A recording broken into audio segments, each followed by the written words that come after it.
Conyers accused of taking staff meeting in his underwear, ordering subordinate to babysit his kid. No one had to guess whether Representative John Conyers wore boxers or briefs, according to a former key staffer, who said the embattled Michigan lawmaker once called her into a meeting while sporting only his skivis.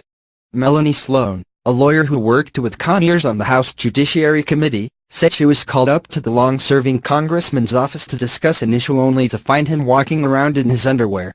Sloan is the third woman to accuse Conyers of inappropriate behavior. "It made me increasingly anxious and depressed about going to work every day," she said, adding that there was no way to fix it.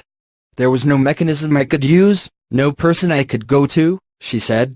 Sloan was a well-known Washington lawyer when she worked as Democratic counsel on the House Judiciary Committee in the 1990s. It was not clear exactly when the strange encounter with the lawmaker, now 88, occurred. During her time working for the committee, she claims Conyers often screamed at her, fired her, then rehired her, criticized her for not wearing stockings, and once even ordered her to babysit one of his children.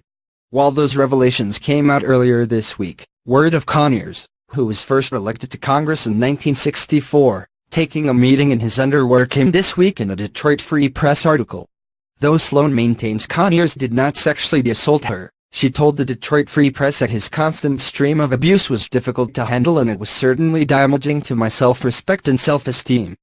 Conyers' hometown newspaper earlier this week called for his resignation in the wake of sexual harassment allegations against him as well as a questionable payout to an alleged victim.